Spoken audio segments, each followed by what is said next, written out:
I made a video recently about Taika Waititi and how he only took the job as director of Thor because of the paycheck, and that's it. In fact, he even kind of went so far as to say he didn't like the character, which I don't necessarily begrudge someone for taking a job for a paycheck, but at the same time, when you're making something based off of a pre-existing character from an existing franchise with a built-in fan base, you should at the very least be respectful of that fan base and say, like, if I don't really think I can do this justice or do this character justice, then you should probably step away from that. And we're kind of seeing that when it comes to the Legend of the Zelda live action remake, because the director of that, Wes Ball, is taking kind of the polar opposite approach to Taika Waititi. And in this interview with Entertainment Weekly, this is what he had to say about it.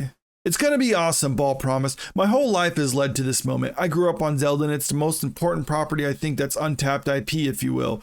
So we very much are working hard to do something. We're not just trying to do it because we can. We want to make something really special."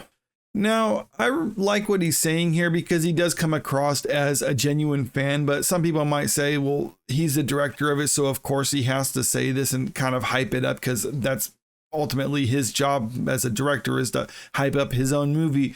But there's been this 13-year-old tweet of his that's kind of resurfaced. It really does indicate that, no, he probably is more of a genuine fan of the Zelda franchise.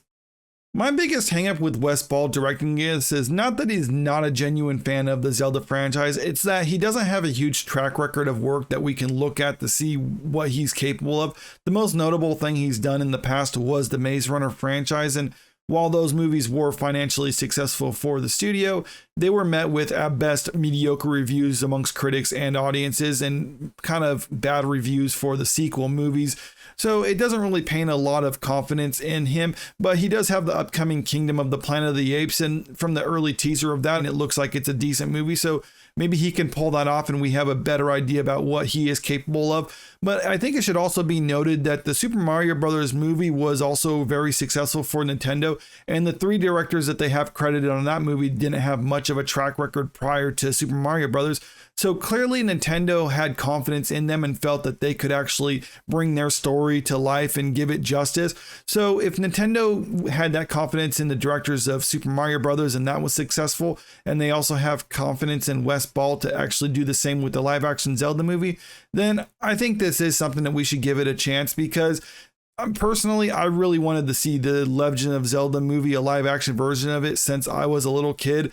And I do think that they are capable of doing this. And we're starting to see studios move towards video game movies as the superhero genre is sort of on its way out at this point.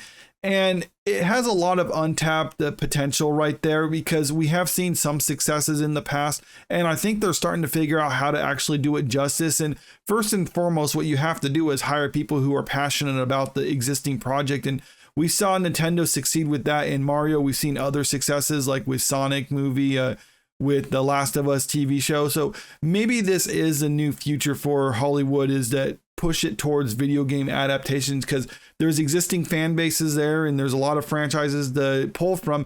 It's just a matter of whether the studio is actually going to give the creatives that they put in charge of it the room to tell the story that they need to tell. And we've seen Nintendo do that in the past with Super Mario Brothers, so maybe they'll do that here with The Legend of Zelda as well.